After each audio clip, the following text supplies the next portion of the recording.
Well, on the line this morning is former police commissioner and political leader of the National Transformation Alliance, Mr. Gary Griffith. Mr. Griffith, thank you very much for joining us this morning. I see that you're dressed in NTA blue this morning. Yes, yes, good morning. If you do that, the political party is trying to it, but don't blue on the NTA. Mr. Griffith, I thought that we would speak to you about this matter this morning because I think that you are important to this conversation, and let me tell you why. Because you would remember well, and I don't know if the country would remember, but I believe when you first came into office, you had to deal with a kidnapping. And the feeling at that time was that you, and when I say you, the police service, would have thrown all of its resources against that situation. And I believe, and I hope that I'm right, that by evening, the victim was, I believe, who was a woman, was back in the loving arms of her relatives. And that's why I think you're so important to this conversation, re-kidnappings, because I'm thinking if it is that your administration at that time was so successful in having that done, then the system worked well at that time. But you have a situation now where a gentleman, he is now in the hands of his abductors for a few days now, I believe since Saturday.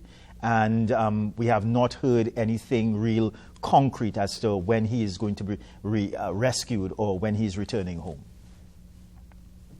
Yeah, sure. And this is just to remind the public, because of that, this is the same police service that put an end to kidnapping. So when I hear persons try to discredit the Trinidad and Tobago police service, stating that they are not capable, they're not able, they're not qualified, they're not professional enough, they are. That was the same police service that put an end to kidnapping. What happened in 2018 to 2021? We looked at every single thing, whether it is gender-based violence unit, white-collar crime, we're looking at even with kidnapping, extortion, home invasion, every single thing. We looked at it, we micromanaged, and we tried to analyze how it is we can deal with the problem. As it pertains to kidnapping, there are three specific things that we did. It had to do with communication, response, and technology. Those three things, if it is reignited, it can totally do exactly what we did. What you spoke about, Marlon, in that first situation with the kidnapping, it actually took 3 days, but it was 3 days with no sleep whatsoever.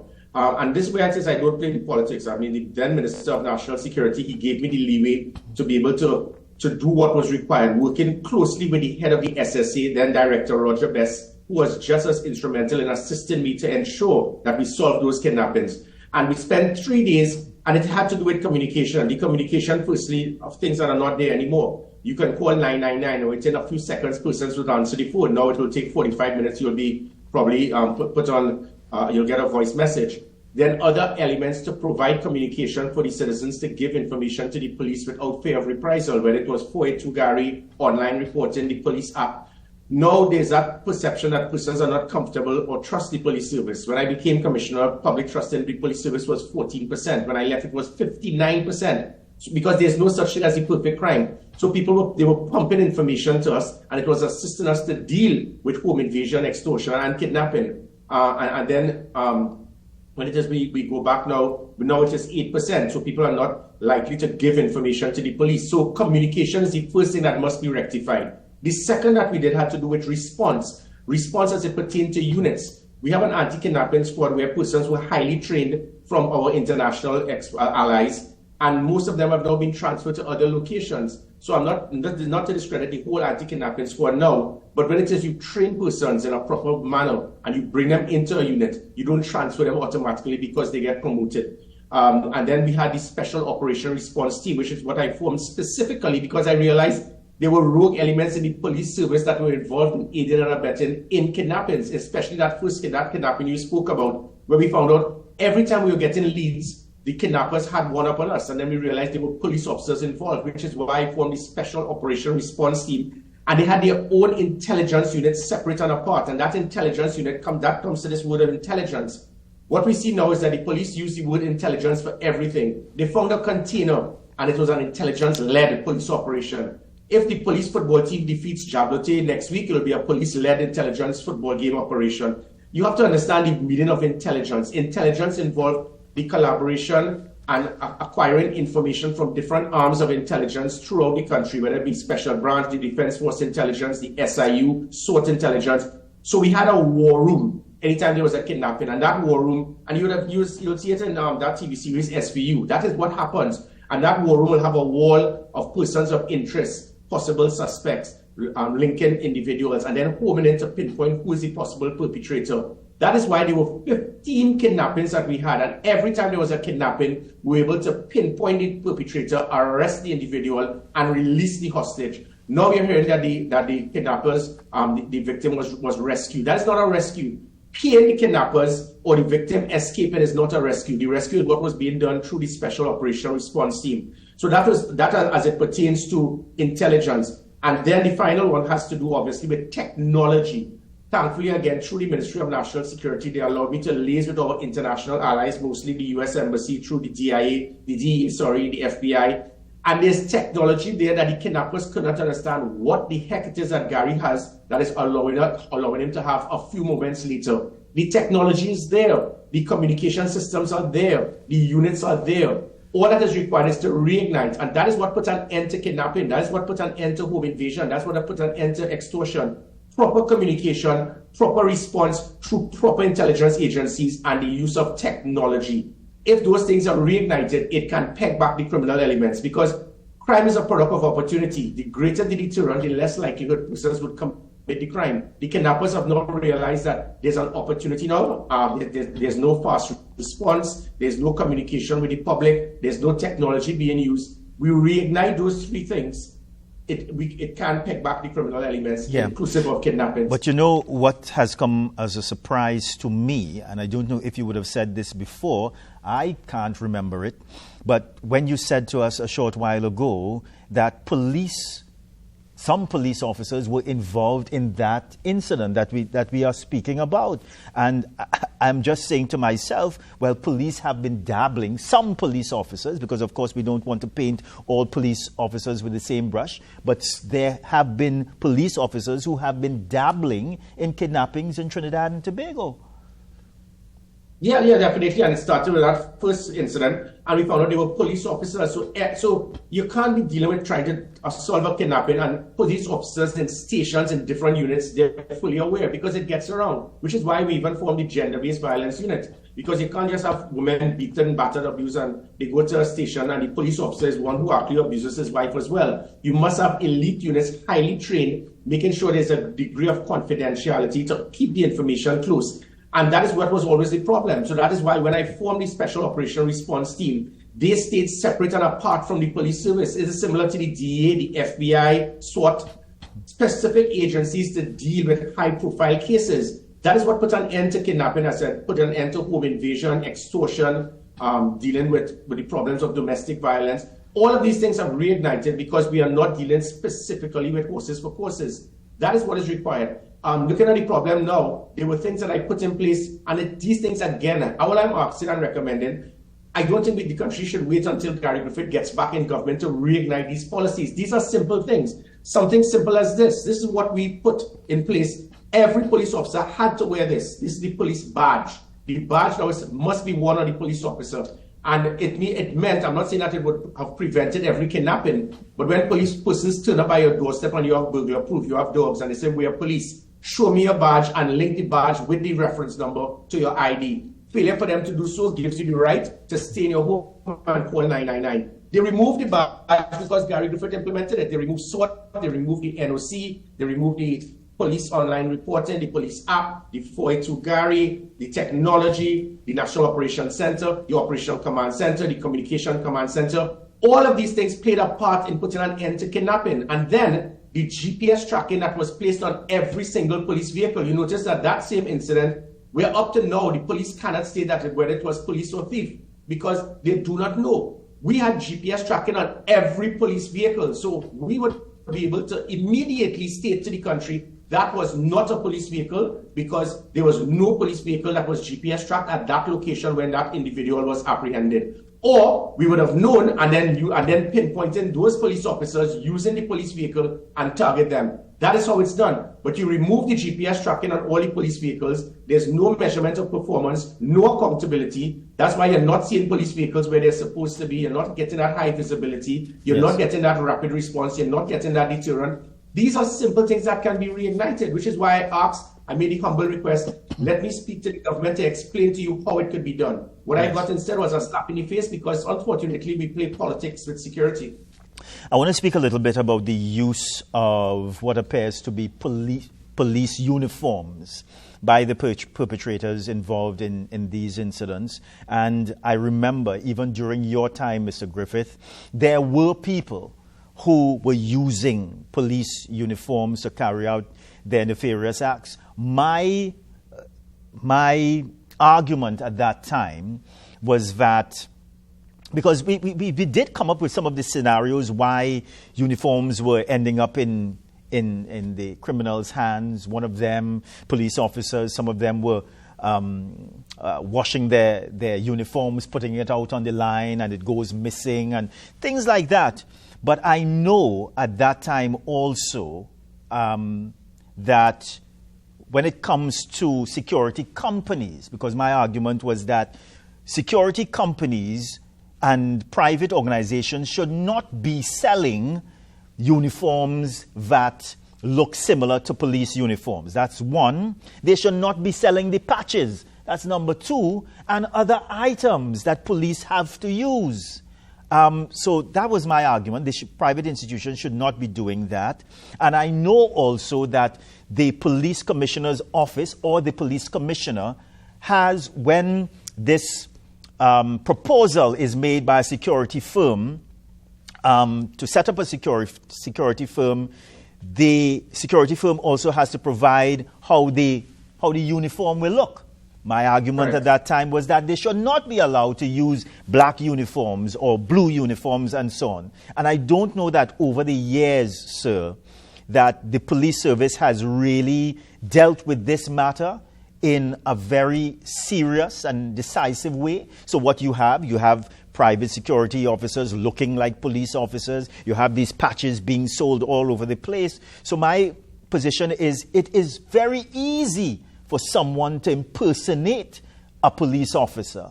And I suspect it is because of situations such as these that are contributing to what we are seeing, people using uniforms pretending to be police officers.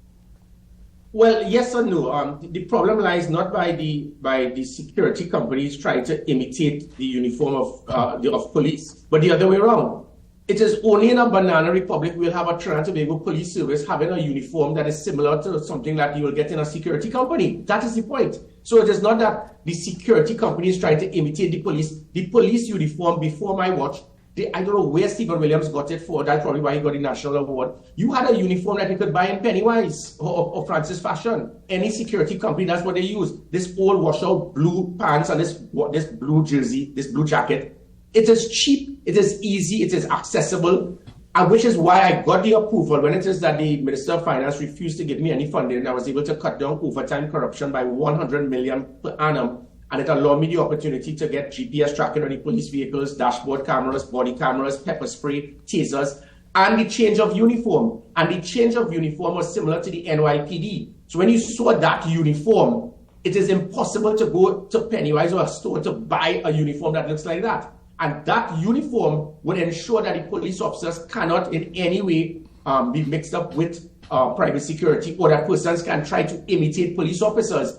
But the old washout blue shirt and an old washout denim pants, and you just put on a cap, bam, all of a sudden you're police. So that's not the fault of the security companies. The police commissioner looks at the uniform of security companies and signs it off. But what happened is that the uniform of the police was close. That old washout, cheap-looking uniform is what made them look like security officers. So what we were supposed to have done is change the uniform, which is what I got the approval for. This was just one of the 100+ things that was shut down. And that uniform would have eliminated the possibility of anyone trying to misinterpret police from thief. And that uniform would have included an access for the communication equipment, the belt for tasers, pepper spray, your weapon, your baton. That would have given the look of a police officer, so there would be nothing to mistake When you look at those 5 individuals who abducted this individual, look at that. How could anyone in a developed country look at that and believe that that is a police officer? It's an old washout polo jersey you're wearing and a washout denim pants. That is not indicative of how a police officer is supposed to look. But we have put that upon us because of commissioners pre and after Gary Griffith. It is unacceptable. We must get a proper uniform similar to what you see in Chicago PD, NYPD, it is difficult for a criminal to be able to copy that uniform to give the perception that he is a police officer. Yeah. I don't know if we have attained I'm seeing in the newspaper this morning, because up to yesterday we were still speaking about Trinidad and Tobago reaching the 500th murder for the year. Well, I'm seeing this morning where a 28-year-old man is the 500th murder victim of 2024. At this same time last year, the murder toll stood at 463. When you look at these statistics, what is your reaction? Well, the fact is, obviously, many people have given up hope. I give the assurance to the country the same way we turned it around in 2019 to 2021. It can happen again, in contrast to the very foolish and irresponsible comment by a political leader stating that it was because of COVID. During COVID, in Jamaica, Guyana, for example, every city in the United States, New York, Chicago, Boston, LA, Detroit, crime actually went up during COVID. So apparently, the Ms. Kamala's memo, when she said that during COVID, crime is supposed to go down. Crime actually went up. And it started going down after COVID, because during COVID, you have periods of businesses will close, people will lose their job, unemployment, inflation, frustration, domestic violence. But the things that we put in place put an end. It was the highest reduction in violent crime in 17 years. That was the lowest number of murders in any 1 year in 17 years from August 2020 to August 2021, 340. What you see now, it can double that. We can reach about 620, 630 this year. But the fact is that it can turn around. For people who are giving up hope, I give the assurance that the units, the systems, the technology, the public trust and confidence in the police, it can happen. It is not difficult. And it is not to criticize or condemn the present officers. They can do it. Having said that, it is also expected that the state should provide that degree of support to give to the public if the state is unable to protect them. Nicole Griffith, for several years, she pushed the importance of giving pepper spray. It gives you a fighting chance. This government has done everything to delay and stall just even giving pepper spray. So God knows when Gary pushed up here to give firearms to 3,000 applicants out of 25,000 over 3 years. Another 3,000 was to law enforcement. That meant I was giving 1,000 firearms to applicants every year. That meant it would have taken me 25 years to give out to those people who applied. I gave out to 0.4% of the population. Not one was lost, stolen, or used for a crime in my 3 years. In fact, many lives were saved. For the government now to state that we do not want to give the citizens a fighting chance, it says a lot. It is not that I don't think it's deliberately that they want criminals to succeed, but it's because of ignorance on their part. The day the state is able to provide the protection, then there's no need for the citizens to be able to get legal firearms. It is not what an opposition leader is stating to give out firearms to every police officer and to everybody like hops bread. You have to draw a line. You can't be one extreme giving out 100 a year as what Ula is doing now, which means it will take 250 years for the 225,000 applicants to get it. Or as the other side wants to give out every firearm to everybody as a political ploy to get votes. You have to be very professional, very strategic. And these are the things that should take place to assist law-abiding citizens. So I give you, even though we are getting a spike, it can very well turn around. Because all that is required are the programs, the policies, and the political will to do so. Yeah, and up to yesterday morning, I was having a discussion with the Minister in the Ministry of National Security, Mr. Keith Scotland, and I was asking him for assurances yesterday, read the crime situation. He gave the assurance yesterday morning that the government has no intention of letting this situation concerning kidnappings to get out of control. He gave the assurance also that, they are going to try to prevent further murders in Trinidad and Tobago. Of course, in recent weeks, the police have spoken about more vehicles on the streets. They have spoken about a more consistent patrolling in communities. As you listen to all of these assurances and some of the things and suggestions and recommendations that they have made, are you optimistic that those plans will work? Scotland means well. I wish him the best. In contrast to another minister who's very arrogant and spends his time just attacking the opposition, Eat Scotland seems that he really wants to fix the problem. Unfortunately, the hierarchy of the police service, none of them are really tactical or operational or strategic to understand how to get it done. So you must put systems to measure performance and to ensure accountability. Putting out 2,000 police vehicles is not going to solve the problem, because if the vehicles are not monitored, if you don't have a national operations center, an operational command center, a commissioner's command center, all of these things I piggybacked on from when I signed that bilateral agreement with NYPD. When it is that we were able to bring in persons here to train them in domestic violence, how it is that we set up an operational command center, how we set up a social media monitoring unit, where it is we can pinpoint and solve crimes through social media. All of these things, even as they are not reignited, it's not going to help, because, for example, put in thousands of police vehicles without proper preventative maintenance. You're going to lose all these vehicles within a year or two. Put in all these vehicles and not monitoring to see where they operate, where they work. For example, we had, as I said, GPS on every police vehicle. We had the operational command center. So if a vehicle is parked at the corner of X and Y Street for half an hour, we could call Constable John and say, Constable, you could move away from parking by your girlfriend now because you need to leave. Constable Smith, why are you driving into Price Mart? We didn't send you there. Constable Harry, why are you going 80 miles an hour in Rice Road at 4 p.m. on a Friday? That means you're using a siren, and we have not sent you on a distress call. Constable Smith, why is it that after 10 minutes we sent you on a distress call, you're not there as yet, when the GPS will show that you could reach there in 3 minutes?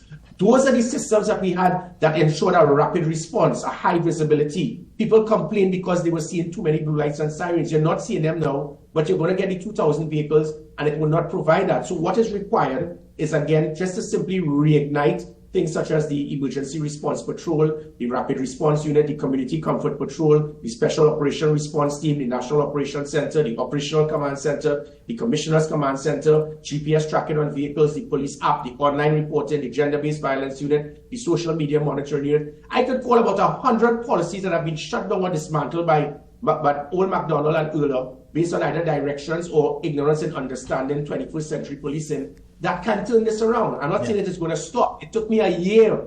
Crime continued to go up in my first year. I had to totally transform the police service. But it can be done. These are great police officers, second to none in the world. They have the capability. That is why public trust was 59%. Now it is 8%, not the fault of the officers, but the hierarchy not understanding how to utilize, build a team, lift morale, lift motivation, and utilize the technology, the units, and the systems that can turn around the Trinidad and Tobago Police Service and reduce crime. All right. Mr. Griffith, I just have about 2 minutes again, and I want to speak a little bit about your party's standing right now. I suspect, and some of the political pundits are saying, that maybe around next year at this time we are going to be looking or getting into a general election. Let's talk a little bit about the preparations of your party for that. Yeah, well, definitely. Again, the National Transformation Alliance, we are not here to assist in splitting votes to get the PNM to get more seats or to join up with another party for them to have a sole government. I am trying to lead a party that represents that bridge constituency, those on the line, those floating voters, whether they call us knife and fork, whatever. Regardless of what we decide the outcome of the election, I would like to take this opportunity also that there was an incident that took place recently in Parliament. And my concern is that politicians continue to divide the country, whether it's based on race, ethnic composition, religion, geography, political affiliation. So the comment was made. I didn't hear the whole comment. All I heard was about PTSD and Spanish, and I totally ignored it. I said, well, that is so irrelevant. Not listening to the rest of it, and listening to the, unfortunately, I wish to apologize. I think the comments made would have been totally uncalled for. I would expect and hope that a senior government official, that he would apologize. My party would actually make a media statement on it. And these are the things that divide the country. It is not acceptable. I formed the Gender-Based Violence Unit specifically to deal with that concept of bullying, whether it be women, elderly, children, or whoever. And it is unacceptable. What is not acceptable is for any political party to feel that they can bully Gary Griffith and the NT into submission, so that there's a for example, someone, Simon O'Grady, who says that Gary is now in bed with the PNM because he didn't want to attack Stuart Young over his comment. Let me tell you, the person that you should be concerned about who is in bed with the PNM should be the very senior UNC official who was the right hand to Patrick Manning that was organizing campaign financing for him all over the country. That is who you should worry about. Gary Griffith is not in bed with anybody else other than his wife. Gary Griffith intends to ensure we stay focused and we work to represent that bridge constituency. And I give the assurance to the country, I am not going to sell out. I am not going to sell my soul. I am not going to turn a blind eye to corruption, to persons utilizing their position to give gang state contracts. We will do the right thing, and the right thing is going to ensure we have the best government this country will ever have after the next general election. Are you going alone into the next general election? Because I know a few months ago there was this talk about maybe an arrangement with the UNC. So we have seen in recent months a tit for tat going on between you and the political leader. So is it that you are heading into the election alone, the NTA? Well, it remains to be seen. The reason we formed the name is Alliance. It's an alliance of body principle. If people have the same principles to us, we will communicate with them, regardless of whether you're UNC, ABC, or XYZ. What we are not going to stand for is political domestic violence. You can't, it is only mad people behavior that you work with a party, you defeat the PNM by 60,000 votes in the local government election. Something worked. And then a few months later, who are you? What you bring to the table? That is mad people behavior. It's like you're going out of your way to lose. That is their business. What we're not going to accept, you're not going to beat me into submission and then expect to hold hands and sing Kumbaya. I'm not going to accept that you have 19 safe seats and then you're going to want all the marginal seats and make sure you have a 21-seat government and you're going to throw us out. That is what happened to the Congress of the People. The data is there. I have the world of respect for the UNC, just as I do for the PNM. There's a massive base support for both parties, but the facts remain that the UNC have never won a general election on its own in a three-horse race in 34 years, and it is not going to happen now. You tried it in 2015 and 2020. Having said that, I am going to have obviously respect for that political party, but unless you can't be every Monday night going on a platform attacking us, discrediting us, and expect us to come and hold hands, sing Kumbaya. I am not going to allow what happened to the Congress of the People in 2010 to 2015 to get a repeat of that. I am aware of the respect that we must have, but the respect must be mutual. If it is that it is mutual and you understand the significance of us, we are not there to be used to get our voters to vote for your candidates in marginal seats. Something could work out. But it cannot be the Pfizer Accord. That was a marriage of convenience. It must be something strategic that those 150,000 floating voters, whatever you call them, they understand that we are going to be respected, we are not going to be used, yes, and we can be part of the next government. Gary Griffith, it's always a pleasure speaking with you. Thank you for your perspective this morning. Please give Mrs. Griffith our regards. All right? Bye for now. We will speak again soon. Okay.